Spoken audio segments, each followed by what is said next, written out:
Today we're on day 5 of our 33 days to morning glory, and I thought before I get to work to have a little bit, a conversation on what today is about.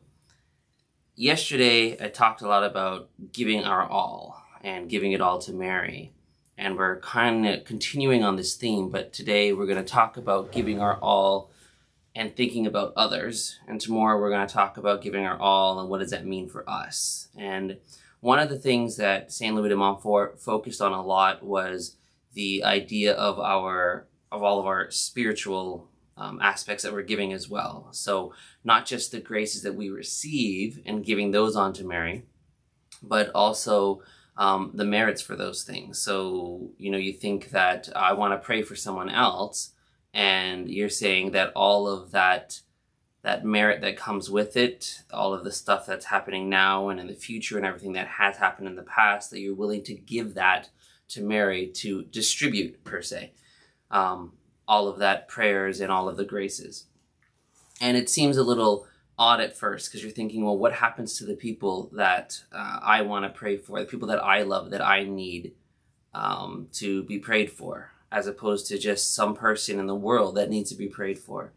And the idea here is generosity, that if we can understand Mary's great generosity of her love and just how she's going to bring about this grace, then we understand a different level of, I think, the normal way we think of this equitable distribution.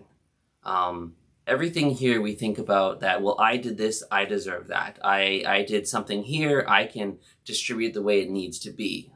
Obviously, the passing of a loved one, there's a lot of distribution conversations that go on, whether it's death benefits, whether it's debt, whether it's, I've been talking with banks and hospitals and doctors and all sorts of things.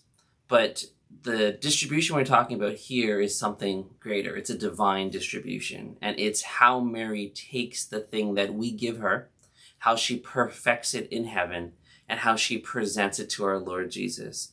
And in giving that, there's a generosity that Mary offers, and she can't be outdone by her generosity.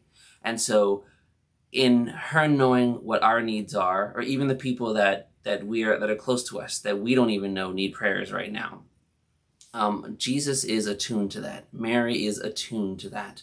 And so the prayers that you're offering, the graces that you're offering that go out to complete strangers, really then are distributed back to people that you know as well. And we'll find out tomorrow how that includes yourself. And it's not for us to be thinking just about what about me, but instead, what am I doing if I'm going to give up myself completely? What am I doing so that I am doing this to please the Lord? That's the question. What am I doing in my life to please the Lord? And not because I'm expecting a reward. I'm not growing closer just so I gain a rank, but I'm growing closer to be with God, to please God. And this has been a tough balance for me because I want to please God because I want to see Donna. I want to please God so I can join Donna in heaven. And this is normal rhetoric, and we talk about this.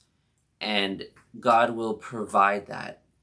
But what I need to focus on, and I need to balance, is that in doing so, and I'm not saying not to say that or not to think that way, because that's what's resting in the heart, but in doing so, how can it be more perfected? How can it be more perfected when it becomes Christ-centered? It's a tough one, especially when losing a loved one. But in doing so, we gain more for our loved ones and for ourselves. So pray for those in need. Pray for those that you don't know who are in need, and give your all. And we'll continue on this journey, on these morning reflections, and in our morning glory.